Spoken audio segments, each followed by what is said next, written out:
Good morning, everybody. Thanks very much for joining us here. Good morning to everybody in Europe. Good afternoon if you're in Asia and joining the live stream. Thank you to everybody who has made it here in London, given the various transport strikes. So great to see so many of you here, and appreciate very much the effort to be here in person and pick up on some of the questions, some of the views around the research. If you're joining us online, then you will see to the right-hand side of your screen that there is a Q&A. So do please put questions in the Q&A. I'll be monitoring those, and we'll make sure that we pick up your views, your questions, as well as those from everybody here in London. So thanks very much to everybody for joining us. For those who don't know, my name is Richard Betts. I'm the co-founder of Real Asset Media. We're a publisher, event specialists, but also we do a lot in terms of video content more generally. Insight is the main magazine, the flagship magazine that we publish.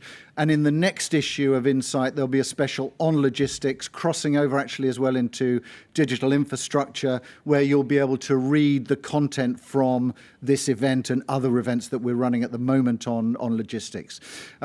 We also publish Impact, which is around sustainability, social impact initiatives within the built environment, and Real FDI, which is designed to cross over between the foreign direct investment flows as well as the opportunities in cities, regions, and countries.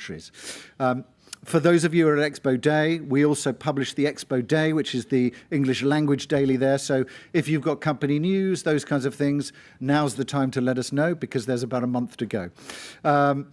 We're deliberately collaborative with the industry, which is why we like working on these things which are around research, insight, putting information into the market, which helps create more transparency and encourages more investment. With that, I'm going to hand over to Kevin Moffat to give us the research presentation, and then we're going to have a panel discussion. We've got a super panel there. So after the research, there'll be plenty of opportunities for me to ask questions, but also for you to ask questions. But because we're all here in the room, let's give Kev a big round of applause. Kev.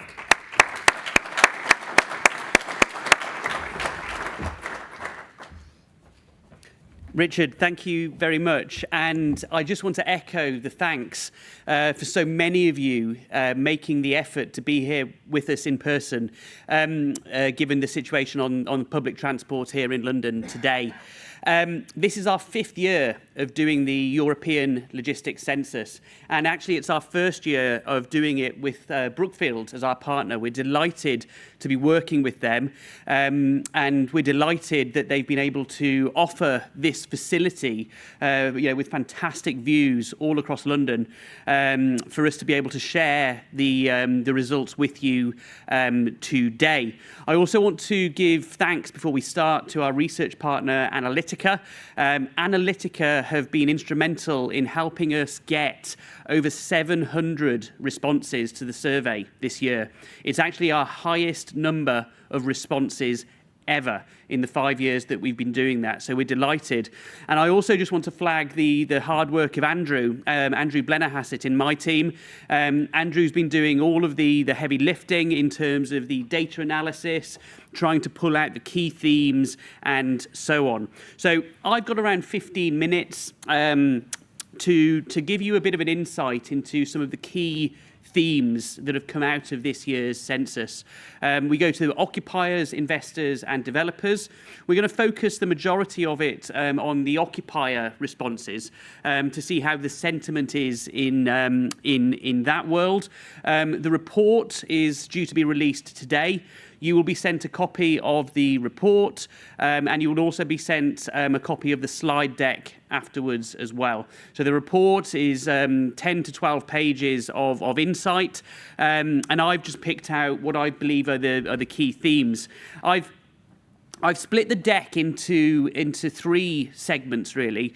A little bit around the geopolitical situation and the macro piece, then focusing in on the occupier results, and then a little bit on the investor-developer side of things as well. Firstly, a little bit of shameless self-promotion. This QR code takes you to the Savills Industrial and Logistics space on LinkedIn.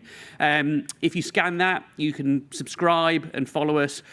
All of our research, blogs, thought leadership, buildings that we're marketing potentially on your behalf, that's where it all goes. So it's a really good place to find everything you need on industrial and logistics. So to get into it, if any of you were at Shedmasters earlier this year, which is a big event in Lisbon, you'll recognise this slide. I haven't changed it because effectively we started the European Logistics Census 5 years ago, and in that 5 years we've had 5 years of quite astonishing disruption, really. We've had the global pandemic, the market boom that came with it, double-digit rental growth, double-digit capital growth. Then, unfortunately, we've had war, conflict in Europe and the Middle East. We've then seen the cost of living crisis, a surge in inflation, rise in the cost of debt, followed by a slowdown in activity in capital markets and leasing markets. Last year, we had a huge amount of political upheaval, elections all over the world, changes in policy. Yet, nevertheless, we still see continued growth in online retail and the impact on the market that has. We see the impact of nearshoring, reshoring, which I'll talk about in a few slides' time. And then we have the impact of the data center market as well. Yet, really across Europe, both businesses and consumers are being impacted by rising taxes and how that's impacting consumer behavior and business investment decisions. And then we have probably the most consequential piece of cardboard ever displayed in the White House garden on April the 2nd, Liberation Day, and the impact that has come with that around uncertainty, business confidence, consumer confidence, and so on. So a little bit first, these are forecasts from the IMF about GDP growth, and effectively what you can see there is how these have changed, over the course of the year. The yellow bar is the forecast from January, the blue from April, and the red over the summer. And you can see, the changes that have been brought to those forecasts as a result of, Liberation Day in particular. And the only bit I want to flag really here is how you can see that the euro area is languishing at the bottom of the GDP forecasts for across the world. Nevertheless, despite all of this, consumer confidence remains reasonably healthy. I always say this, people get bored of me saying this, but I'm going to say it again. On the whole, at a European level, 2/3 of occupier demand comes from the retail sector in some way, shape or form, whether it's online retailers, grocery retailers, traditional retailers, logistics companies servicing retail contracts. So the health of the consumer is vitally important to our market. And if you look at the blue line, yes, we've had an impact, a negative impact on consumer confidence, as a result of April the 2nd and everything that's followed. But on the whole, people are reasonably happy with the situation of their own household. And that's important. They're a bit more worried about the wider economy, which is the yellow line.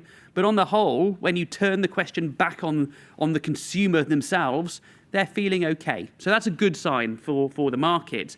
And again, if we look at some of this data about retail sales and manufacturing output, a few bits I want to highlight there. The German manufacturing data has been increasing for the last 3 or 4 months. That's a good sign. And then retail sales across Europe are increasing as well. So again, some really positive drivers there as we head through 2025. E-commerce, I've already mentioned, the growth of online retail continues. We believe Amazon in the UK have around 10 million square feet of active requirements, and their sales continue to drive. But nevertheless, we've been updating this map for the best part of 5 years now. And, the point I would make about supply chain disruption, COVID brought this into the boardroom, but there are now many other factors keeping supply chain disruption within the boardroom impacting occupier decisions. So I want to get into the meat of today now, the real points from the census and the survey, and try and draw out some themes that Richard will interrogate in our panel discussion. A little recap on 2025 so far. At the start of the year, we were tracking occupier requirement levels up. We were seeing more occupiers active in the market looking for space. A growing defence sector and the impact on European industrial and logistics markets. It's been a very busy 2 weeks for Savills Research. Just last week, we published a paper on the potential impact of increased defence spending across Europe. That's on our website. You can read that for yourself. And there's another webinar you can rewatch as well. But effectively, our conclusions from that report were that if European NATO countries meet their requirements in terms of defence spending, we can expect to see an additional 37 million square metres of demand from those type of occupiers. Now, we don't know at this stage, will that be existing buildings? Will it be speculatively constructed buildings? Will it be leasehold versus freehold? There are lots of unknowns with this, and you can read more about it in our report. But nevertheless, we think it's going to have a big impact on the market moving forward. Sadly, I think is the point to say there. We were seeing vacancy peak in some markets, although that has changed as the year has progressed, and I'll talk about that in a few slides' time. And we're beginning to see land being lost to the data centre community. In the UK alone, where we have the most granular data, in 2024, there was roughly 8 million square feet of land, or developable land, that was lost to the data centre world. This was land being promoted for industrial and logistics. That has an impact on development pipelines. It will have an impact on vacancy rates, and in turn, it will have an impact on rental growth as well. So that's an interesting point about the data centre space and how it impacts our world in logistics. A couple of headlines on the market. So far this year, we've had just shy of 12 million square metres of take-up in the first half of 2025. Now, that is lower than the pre-COVID average. And that's the first time I've been able to say that, actually. And I'll talk about take-up levels in a few slides' time. And then, during the height of the pandemic, the pan-European blended vacancy rate was 3.2%, and we're now at 6.7%. And I said a few slides ago, vacancy was trending downwards. Actually, the last 2 quarters, it's trended upwards, predominantly driven by increased levels of supply in Eastern Europe and CEE markets. So, the first question we always ask our occupier audience is, how are you viewing your business conditions when compared with last year? Now, this is super interesting because the survey ran over the summer, so post-Liberation Day. Now, if I was a glass half full person, I'd be saying, well, look, this is really interesting. 40% of our occupier audience said business conditions are in the more favourable side of things. So that's a good sign. If I was a glass half empty person, I'd be saying, well, actually, if we compare 24 in the yellow with 25 in the blue, you can see that there's been a slight increase in occupiers saying things are more difficult. So a mixed picture in terms of that overall business confidence. Now, this looks like a complicated set of charts. Let me just explain what's going on here. The pie chart. What that is effectively saying is that 21% of our occupiers are proceeding with their expansion plans as they are. However, almost 2/3 of our occupier audience has said, actually, we're just pausing things. We're on hold by a year, 12 months, 18 months, whatever it may be. So that is an interesting development. And if you look at the graph on the right, effectively what that is saying is expansion plans are skewed more within the 1 to 3 year time horizon rather than the 12-month horizon. So that feeds through into the sentiment from our occupational brokers, space taking longer to lease, occupiers being slightly more hesitant, deals taking longer to get over the line. And here we are again. I said, take-up has been impacted by the uncertainty. Q2 was weaker than we would have expected. So that means that take-up for the first half of 2025 is 6% lower than that pre-pandemic average. So that's, again, an interesting development. Now, for me, all eyes will be on the Q3 numbers. We're not going to get those until probably early November. By then, we'll be able to see the impact, post-summer holidays, how take-up is, how occupiers are feeling now that, Trump has signed a deal with the EU, the UK, so on and so forth. Now, one of the questions we ask our occupier audience is, where do you expect to take more space? Now, this is super interesting. This year, we have broken this out into occupiers who are based in the country versus new entrants in the country. So there's the whole set of commentary around this in the report. But what is really interesting in terms of this is that we are seeing Western European markets, bigger, mature markets, being the markets that occupiers expect to take more space into. Germany, France, Spain, Netherlands, Italy. Two outliers that I want to highlight are the Czech Republic and Portugal, smaller markets in terms of total inventory, but both benefiting from the nearshoring phenomenon that we're seeing, and we'll talk about that in the panel. So that's a really interesting point in terms of nearshoring and where occupiers are looking to take space and why. Now, we ask the occupier audience, what are the biggest challenges facing your logistics property operations? And we've compared the results, 24 versus 25, 25 being in the yellow. Now, all of the usual suspects are in there, in terms of occupier challenges, lack of supply of new buildings, the permitting process, access to labour.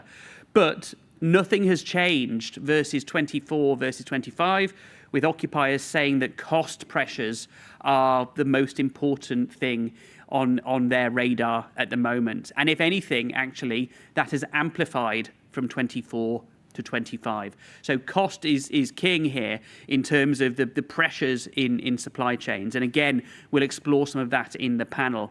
I've already made that point about vacancy rates. Vacancy rates have gone up to close to 6.7%, driven by the Eastern European markets. A lot to take in on this chart. The point I make here is that, okay, even though the vacancy rate is 6.7% at a European level, there is a huge range in our sub-markets. You can see there, Spanish markets, hovering around 12 to 14%, but then you still have a whole host of markets, sub 4 and close to 2. So my point here, if you're making investment decisions, is to really get under the skin of that vacancy data, because ultimately that's going to have a big impact on rental growth. What does this mean for rents? Well, rents are still growing, and I think that's a key point to make. But definitely we're seeing, a slowing of that rental growth, as the chart on the left shows, the line graph. You can see this is our rental index, and you can see that is plateauing, 1.7% year on year. The scatter graph is showing the relationship between vacancy and rental growth. And that arc that goes across the top, those yellow dots, are the last 18 months, where there was a real kind of decoupling of the relationship between vacancy and rents. The green dot is the most recent quarter, and you can see there that we're almost now back on trend in terms of expected rental growth, given the level of vacancy in the market. Now, if take-up continues reasonably strong, which it is on the whole, if the development pipeline continues to decrease, which it is on the whole, then what that suggests to me is that over the next 2 to 3 years, we'll start to see that green dot dance back up the trend line above where we would expect it to be. Occupiers looking at grade A, looking at prime, that flight to quality, bifurcation that we've heard so much about over the last 12 to 18 months. Okay, we ask our occupiers now, where do you expect to invest in terms of technology over the next 2 years, and which warehouse features are most important to you? A couple of interesting trends here. We always keep drone delivery in. Every year we expect to take it out. Nobody says yes. We're going to keep it in for the foreseeable future, just in case anybody ever says yes. This is really important to us. But at the bottom again for the 5th year in a row. For the last 4 years, EVs and warehouse automation have been at the top. This year, something interesting has happened with AI. So AI, optimization analysis, predictive analytics have risen to the top in terms of what occupiers are looking to invest in. Which warehouse features are important to you? Again, some really interesting developments. But the one thing I want to flag here that's come out for the first year is building height being right at the very top. Now, that's an interesting development. Is that automation? Is that utilizing the cube? Is that, space optimization? Something we can again talk about in the panel. Who's taking the space? Well, again, in the UK, where we've got the most granular data, 2 observations that I want to flag here. Again, a lot of colors in this chart, but what we're looking at here is the sky blue across the top and the yellow across the bottom. The blue is 3PLs. So 3PLs are still around 25% of the market. And that hasn't really changed. If we look at the yellow, that is manufacturing related. So nearshoring, reshoring, friendshoring, bestshoring, whatever terminology we're using, we can see that yellow bar increasing as a proportion of the total take-up. So again, that's a really interesting development if we just look at which occupiers are active and what they might need. Then we ask our occupiers what's on the agenda that could be game-changing for logistics real estate. Again, when we did this initially, we were looking at power, EVs, lower carbon vehicles, automation, that sort of thing, nearshoring, reshoring. Now, for the 2nd year in a row, more stringent ESG targets have come out on top. So when we first started doing this 5 years ago, the ESG point from the occupiers was always near the bottom. For 2 years in a row now, it's been near the top. So I think that's, again, a really interesting trend. Nearshoring, reshoring, interesting. Last year, it fell down the rankings. This year, it's come back up. But if we analyse the occupier profile for the companies who said they are engaged in nearshoring and reshoring, they are disproportionately larger companies. They control much more real estate. So whilst it's lower down the ranking, actually, we think it's going to have still a big impact on the market over the next decade. So that's a point to note there. Okay, couple of slides now on the investor-developer side of things. How much do you plan to develop speculatively over the next year? Again, a mixed bag. A third saying more, a third saying less, and a third saying similar. If we look at the actual speculative development announcements, there is a downward trend in that scenario. However, we asked our developers, what size units do you want to build? And we asked our occupiers, what size units do you want to occupy? And it would seem to me there is a bit of a mismatch there in terms of what the occupiers are saying at the smaller end versus what people want to build at the bigger end. So a point of conversation, I'm sure, for our panel. Again, we asked our investors, what are the biggest factors impacting the investment market at the moment? Last year, it was the availability of price and debt as the most important. So we're looking here at the yellow and the blue. Last year, it was the price of debt and the availability of debt. This year, it's the occupier market conditions that have risen to the top in terms of how investors are thinking about the market. Another interesting slide. 5 years ago, when we started this, we asked our investors, where would you like to invest? And if we then mirror that with where the occupiers want to go, 5 years ago, there was a mismatch. Investors looking at different markets compared to where occupiers wanted to go.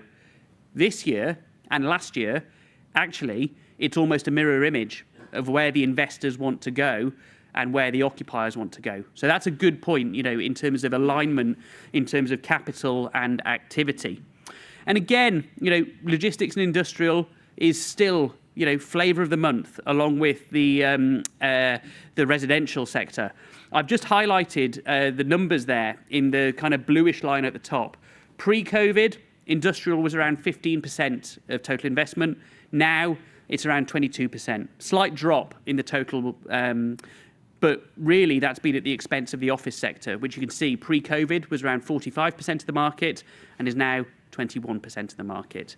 Investment volumes, a slower start after a really, really strong Q4. Momentum building. But as we've headed into 25, there has been a whole myriad of reasons. And that means investment volumes reached 18 billion in the first half of 2025, 18 billion euros. But you can see, about 9 billion a quarter. With a fair wind, we'll see something similar happen in Q4 this year. And again, I'm sure the panel will have their views on where that's heading. Last slide from me. Prime yields. Our blended pan-European average is 5.23% at the moment. 64% of our investor survey expect between 4.5% and 5% by the end of 2026. I know that's a question for the panel. Where's pricing heading? Couple of conclusions. Occupier sentiment, better than expected, hasn't translated into take-up levels in the first half. ESG, really important and growing. Developers, mixed bag, but the strongest response was more. Investors, more optimistic and looking forwards, whereas occupiers potentially looking backwards and trying to catch up. So that's me. I will now hand over to our panel. Thank you very much.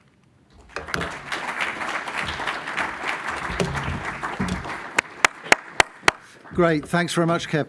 And great super speakers. Yes, if you could come up, that would be great. Really interesting, I think, to get those perspectives, and a reminder that if you've got any questions here in the room, please just put your hands up or stand up or do whatever's necessary to get my attention, and I'll make sure we pick those up, because I'm very interested in your views. And again, online, if you're watching this online, do please put any questions in the chat and we'll try to pick those up as well. Let's just start with quick introductions, and maybe we'll start with you, Ben, and work our way down. So just quick introduction of who you are and what you do. Morning, I'm Ben Siegelman. I am Head of Logistics and Data Centers at Brookfield Asset Management. Great. Sander. Yeah, Sander Breugemans, Head of Capital Deployment for Prologis. Morning, Saul Resnick, DHL Supply Chain CEO for UK and Ireland. So I'm Pedro from Savills, Portugal, and been covering industrial and logistics over the last 5 years on our market. Great. So you can see we've got a range of different views here from both the investor side as well as the occupier side. And also it allows us to drill down into one of those countries that Kev mentioned, which was Portugal, in terms of taking a deeper dive into a market. Ben, let's just first of all start out with you, and thanks again from me and everybody for hosting here. What a fantastic space.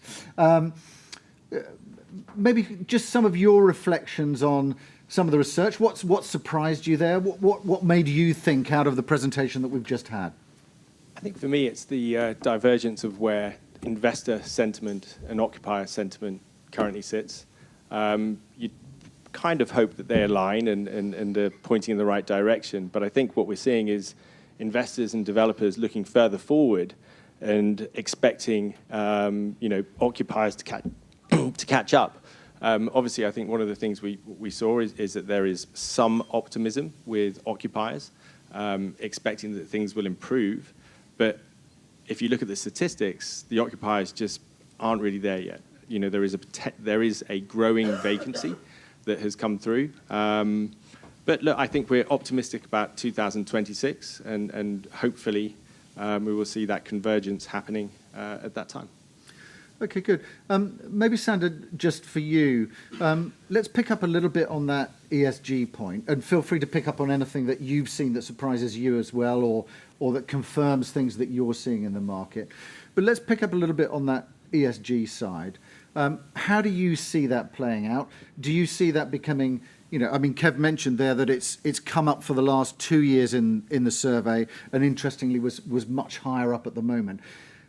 Are you seeing more of a realism about that? What's your sense of it?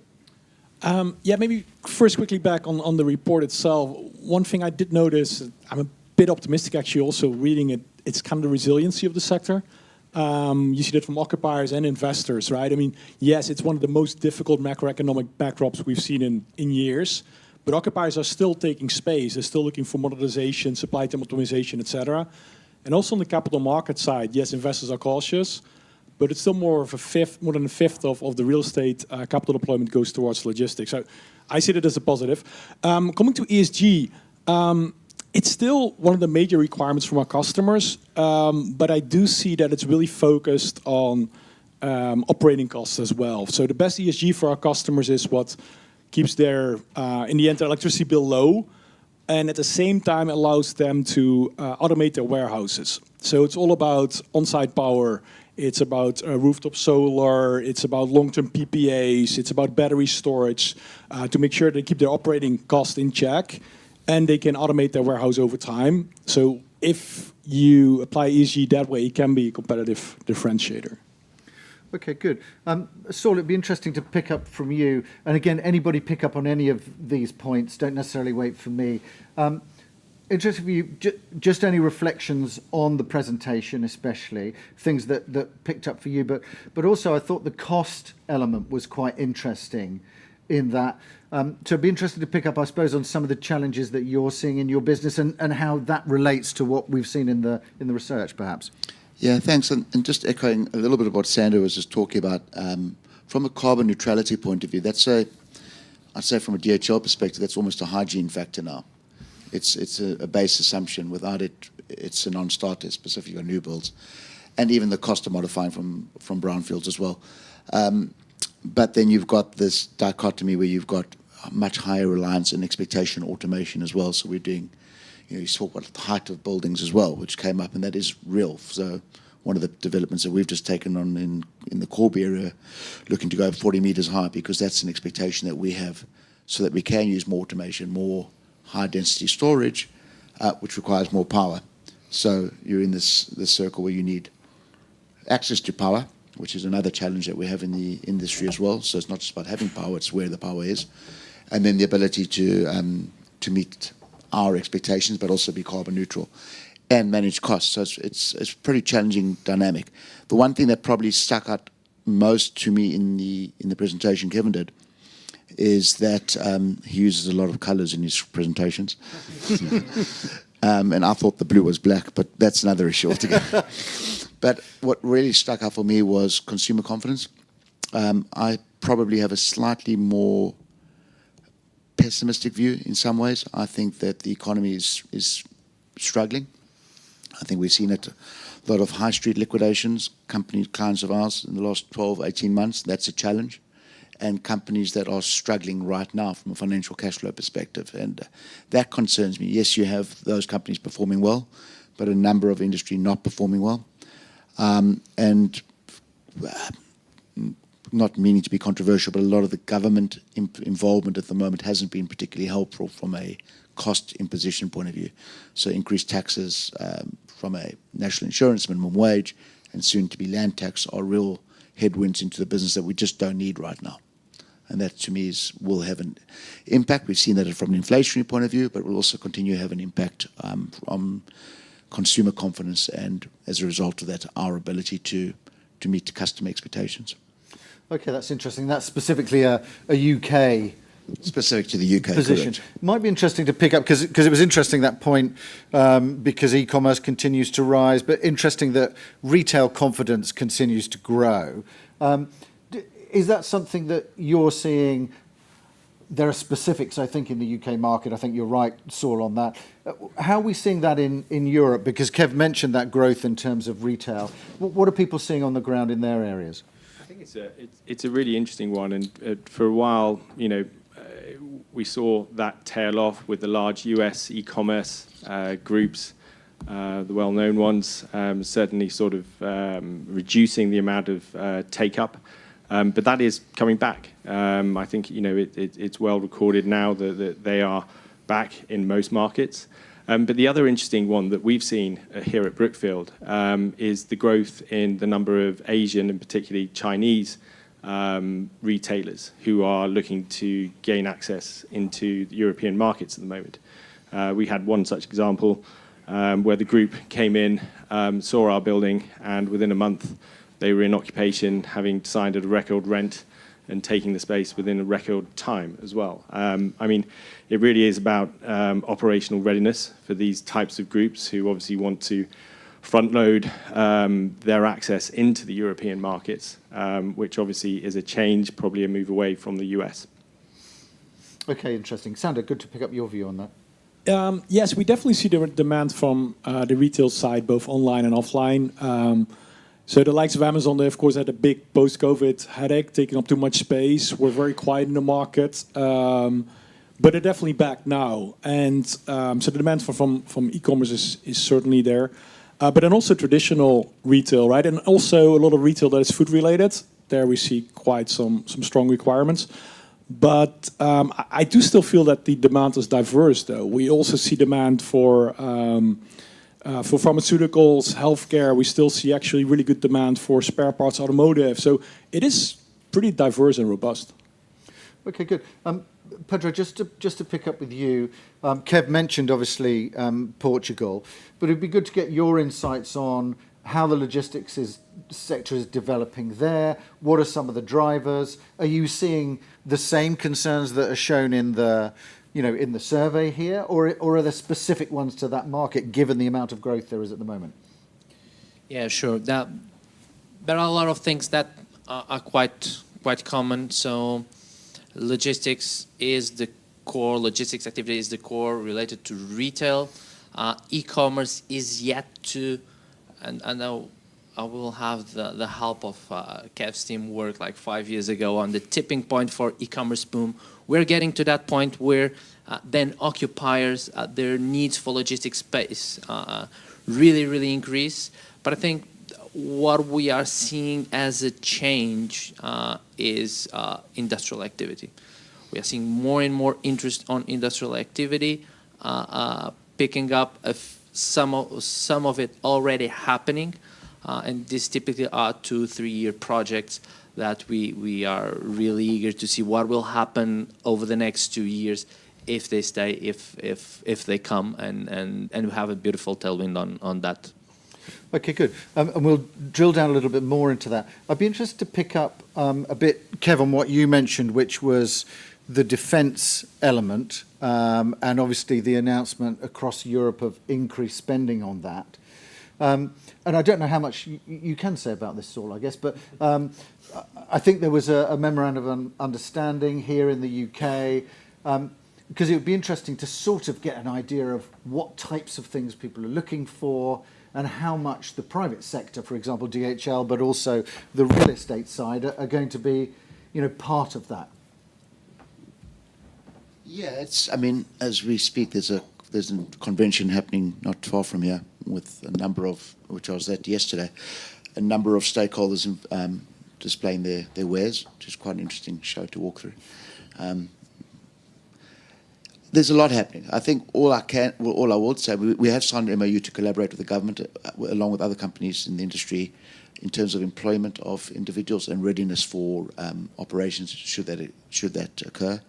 I think there's a growing level or sense that there will be military activity for the UK at some point in the near future, and an expectation that will occur, and then that obviously necessitates that there will have to be more investment in military infrastructure, in armaments, etc. So, it's a big business, military spend, and I suspect that will have a spin-off to a number of players, specifically in this room, but in other areas as well.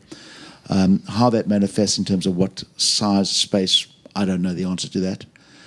What I do know is that it will be more than what it was 5 years ago. In 5 years' time, that's a given. But how that plays out, it will be hard to tell. But aspirationally, for governments to spend what's an expectation from a NATO spend percentage is a significant increase in what they're currently spending. How they afford that's another question altogether. But that's something for a different discussion. Right. We had quite a funny little anecdote on that. We had and it will remain a nation I won't say the name of, but a North European nation, small army, but wanted to engage on a property that we have to lease or to sell, and they said they'll take it. And we're like, fantastic. Let's talk numbers and terms. And turns out they were talking about the annual rent to try and buy this property. So I think there's an element of reintegration into these markets and a learning curve that these militaries will have to take to actually start to be real players in that as well. Okay, good. Any views on that, Sandra, is useful, but No, maybe just because it's too early for us to really see exactly what that demand is going to look like and what type of space it needs. But I think what's important to point out is that these large investments that governments will have to do will be a boost to the economy, right? And especially thinking Germany, which has been really hit hard by tariffs on automotive, but also already with the energy transition, getting off gas, the immense investment right now in infrastructure and defense, will help that economy and will, in the end, also lead to customer demand and demand for our space.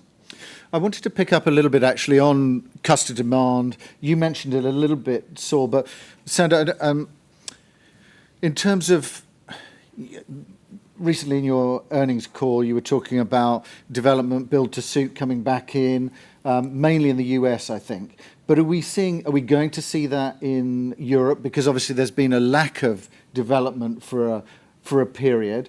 Do you see that coming back in? And I suppose, what are the occupiers looking for? What are you planning for in terms of that development? And then I can also double check that with Saul to see whether that's what he actually needs. So yeah, we're absolutely seeing that in Europe. Also, part of that is kind of forced, right? We're very careful in starting any speculative developments. You don't want to be developing into a market where vacancy is still rising. So we've been laser focused on capturing that build-to-suit demand that is in the market. And those are not easy. It's not easy to capture the demand.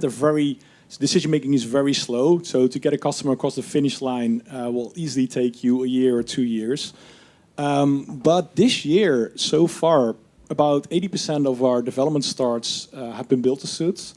And if I kind of look towards the rest of the year, I expect that to remain as well, with probably the strongest build-to-suit pipeline that we've had since COVID.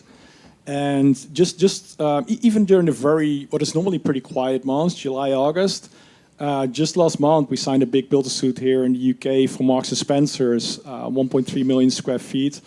And for them, that's an investment of probably about £340 million. And that's even before they start doing their full automation. So we do see customers, and in this case, a retailer, making some significant decisions. It's just taking longer for those decisions to happen. But at some point also, when it comes to supply chain optimizations, they're not decisions that can be pushed out forever. At some point, they will have to happen, and they're happening now.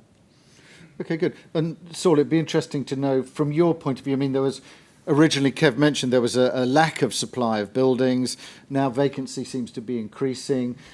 What's your sense of that, and what are you looking for in the buildings that you're aiming for in the future, or for now, or transformation? What do you need? Yes, it's a bit of a mixed bag, because I agree there is a demand for build-to-suit still. In certain industries or sectors where there's a higher demand, so healthcare as an example for us, we've invested significantly in healthcare. So we are playing in that space, and that has obviously a lot higher barrier to entry in terms of cost to build and the various requirements from a compliance perspective.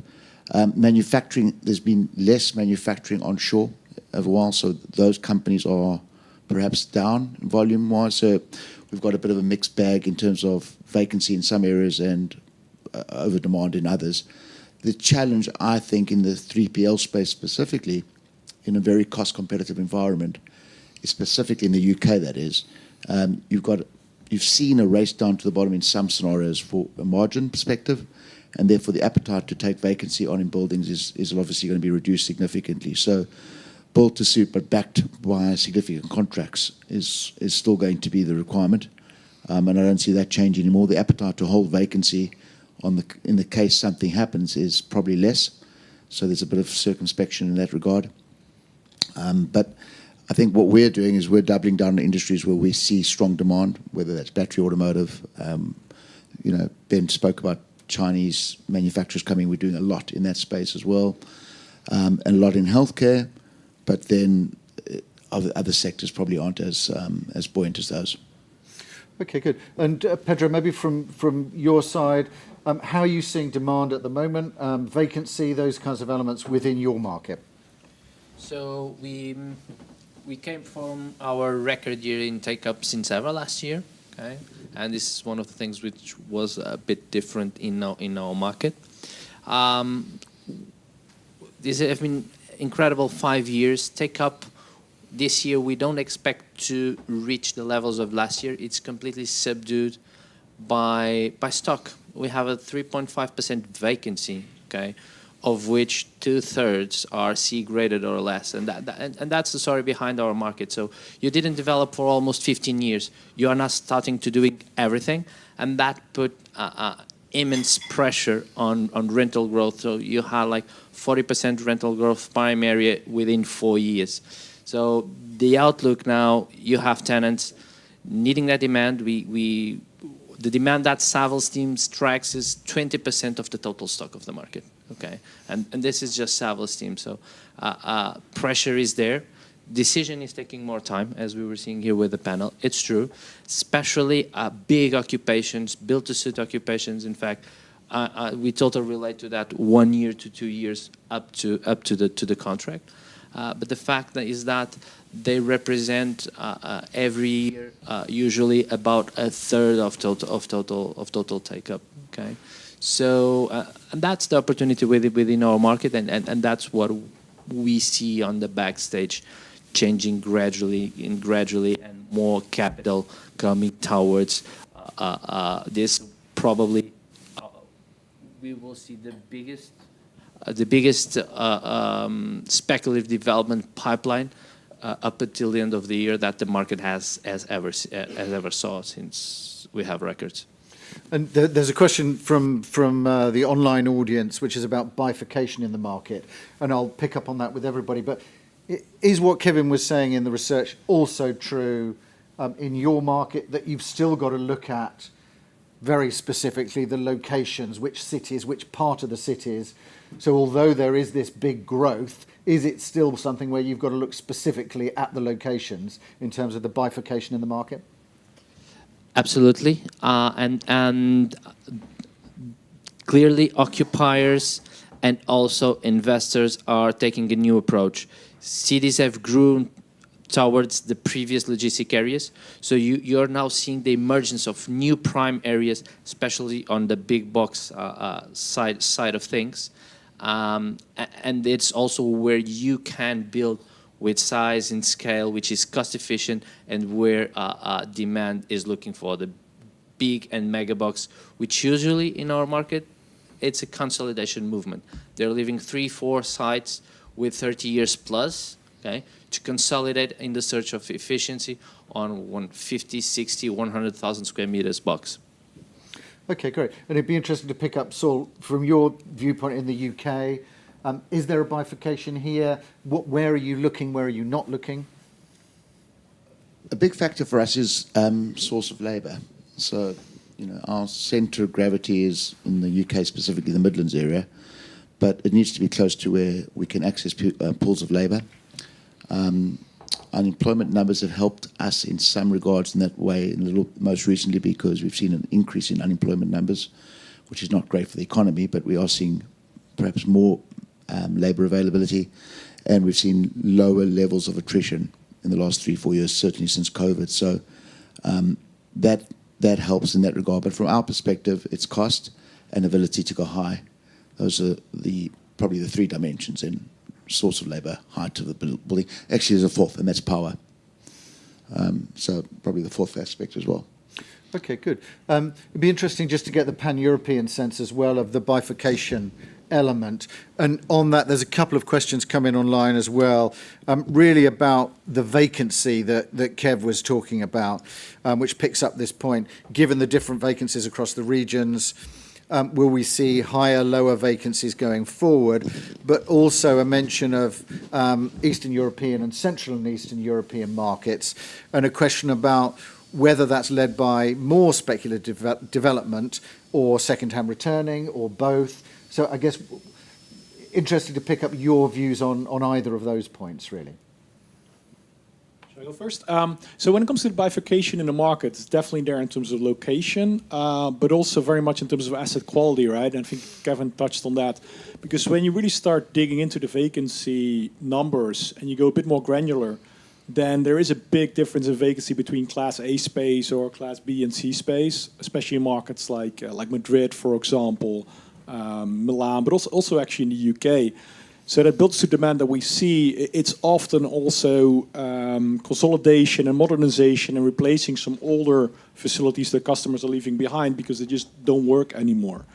So that's definitely there. I think, I mean, you mentioned that Central Europe is obviously an area where vacancy has risen, and there has been, and historically has been, an oversupply within those markets. But at the same point of time, those markets are relatively cheap for occupiers. There is a good pool of labour.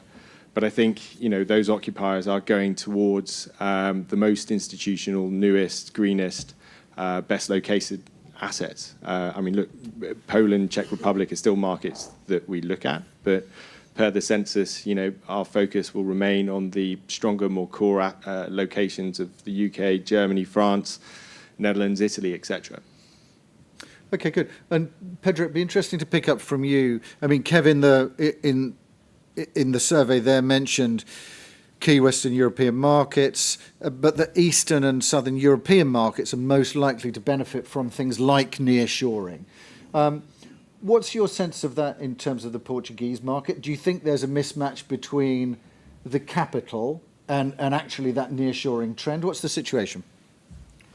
So, starting from the demand and that nearshoring movement, we've seen it over the last year. We've been able to assist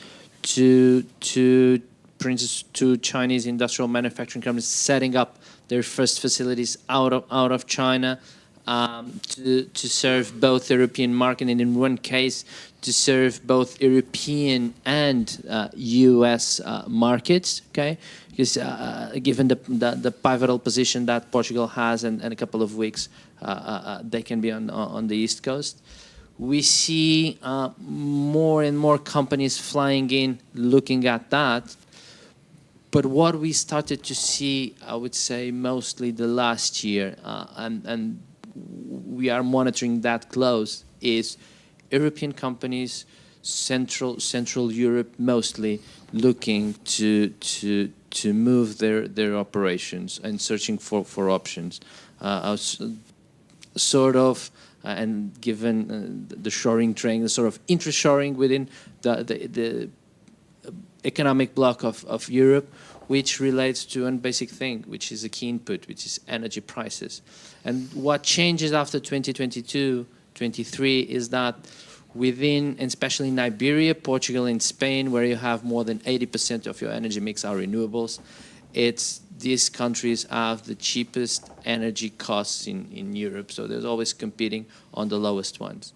And this is a key input in industry, that Central Europe had this over the last decades, and you see this intention to move. I already saw a couple of things going to Spain, for instance. I'm wondering, given the massive number that Kevin gave us, 37 million square meters for entire Europe for defense industry, this is a much more value-added industry and needs to be in certain geographies, in certain locations. And I'm wondering if there won't be more industry within Europe relocating to where energy is cheap and those goods can be produced there, so we can focus resources on those other regions for the defense. And another final part, yeah, there was a mismatch. As I told a couple of minutes ago, you'll start to see that development capital coming in that will allow, because when you see on these cases is that where do I have land, where do I have a facility to have a 50,000 square meter industrial facility to start as soon as possible. And if you don't have those potential sites ready to be developed, you're losing 2 or 3 years of sales. So this is key. We are now seeing that capital flowing in, and that mismatch narrowing, thankfully, and lead us to let's say, positive outlook. Okay, good. There's 5 minutes left, so I've got a couple of questions here that I'm going to squeeze in as well in that 5 minutes, because I know, Saul, you have to go on the dot. If anybody's got a question, it's going to take me 3 seconds to scan the room from left to right. So left, you need to be really quick. You've got about an extra second on the right. So I'm just going to scan across, and if anybody's got a question, now is the time to ask it. If not, fantastic. It's all me, which is great. Let's just pick up on supply barriers, I guess, Sander, in terms of the development side. So I suppose constraints, how's that shaping it? What's the situation in terms of your development strategy around those barriers, really? Yeah, so the land available for logistics is getting more and more scarce, right? Greenfield land, getting that rezoned to logistics is politically getting tougher and tougher. So you're talking mostly brownfield redevelopments where you already have industrial zoning in place, where it's easier to get your entitlements. But with that, they are very lengthy processes. So you really need to have boots on the ground to navigate the local political landscape. You need to deal with demolition, remediation. They're complex and expensive projects to really get to the point where you can go vertical. So it's having the teams and the expertise in place to unlock that. And then on top of that, I think what Saul said was very interesting around power, right? Because real estate has all been about location, location, location. I think power is now really an important element of that as well. Everybody talks about the power needs for data centers, but I think we're underestimating the future power needs for logistics. I mean, it's already tough to get your workforce in place. European populations are aging. There's more and more pushback on immigration. So I think labor is going to be a huge issue going forward. And in order for the logistics facilities to be automated, they need to have the right power supply in place. And you can already see that in many countries, Germany, Netherlands, the grid capacity is becoming a real problem. So having a solution for that, we actually starting already to develop our first off-grid developments. So working with a combination of rooftop solar, battery storage, backup generators, to still be able to unlock land and develop, because I think power is going to be almost as big a constraint as just the land itself. Maybe we can just ask a question, perhaps for Sander or Ben, is that, and Gareth from our team will be very upset if I don't ask, is that why in the UK, or why in Europe from an investor point of view, you're happy to take 9-year investment from a yield management perspective, but in the UK it needs to be more like 15 to 20, which is something that hampers our ability to develop. Yeah, I think it's very strange, actually. This actually doesn't really help me, but I've always been surprised by how long lease terms are in the UK. I mean, in the continent, we've done build-to-suits with 5-10-year lease terms. And I think as long as we can develop an asset that is generic and it's releasable again, I don't see why not. Great. Will be We'll higher talk rents, later. but... Quick question that came in from here, and I don't know whether anybody can quantify this, but similar to height requirements, are there minimum power capacity requirements that occupiers are looking for, and can it be quantified? I guess the answer is lots, Saul, is it? I don't know. I don't think you can have enough. I think, there's the aspect of what warehousing requires and what Sander's referring to from an automation perspective, but, the intention from a government point of view on vehicle change and HGV requirements going forward, and getting rid of diesel vehicles, means that, I think the exercise we did for our transport fleet, we presented to government recently, would equate to about 60%, and that's just our needs, of the largest nuclear plant in the country in 10 years' time or 15 years' time. So you extrapolate that in terms of what is required on site. First, I don't think that's possible, but secondly, if you extrapolate that on site, what's required from a battery electric charging point of view, it's as much as you can provide. Okay, great. Last question, 30 seconds each, is, I guess, either what is the biggest change that we expect to see in the year ahead, or where's the biggest opportunity, do we think, for the sector? Let's start with you, Pedro. Unfair, I know, but you've come the furthest, so what can you expect? No worries. So I don't expect a specific change, but the consolidation of the trends, because there are shifts, and what we covered here as specs requirements from occupiers being more demanding, the topic on ceiling height, how prepared assets are for the future. This will be key, and we will be seeing that more crystallize. And of course, that brings us to the opportunity, which is how capital can answer that, because that's a shift, a change in demand that we will see it clearly. Okay, great. Saul. Yeah, from a challenge point of view, I don't expect interest rates to come down anytime soon, and I think that's going to have an impact on a range of activities. But from an opportunity point of view, specifically from a 3PL, I see continued growth in that space. First-time outsourcing, companies looking to create flexibility and scalability to their operations based on changing demands. Makes more sense to go to a 3PL type model as opposed to owner-user. Great, Sander. Yeah, I think both the challenge and the opportunity is actually that I think customers are going to require more and more that any development, any facility is both move-in ready and future-proof. So I think you have to start thinking beyond 4 walls and a roof, offering also mezzanine floors, racking, forklifts, EV charging, etc., so the customer can be in operation quickly. And with that also have a facility that they can operate for the long term. Great, Ben. I think kind of aligned, not really an opportunity or a threat, but more of a theme. I think 2026 will all be about resilience. We've heard about resilient supply chains and the need for taller, higher facilities, the need for resilient power supplies as well for all the different uses, logistics, data centers, others, cold storage, etc. And I think actually, that's kind of the theme for investors development as well, to think about that resilience and how we can help our customers, expand at a time when they need, and in a way, in a manner that also works economically for us. Great, really interesting. Thanks very much, Kev, for the presentation, and the research teams at both Brookfield, Savills and Analytiqa for the research. It's something that I always look forward to at this time of year because it gives you a real sense of where we're heading, and great to get your views on the panel as well. So thank you very much to everybody for joining us here.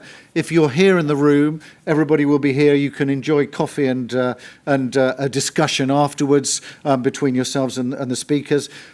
Online, thank you very much for joining us. The slides will be available for everybody afterwards, so I'll make sure you get a link with those on afterwards.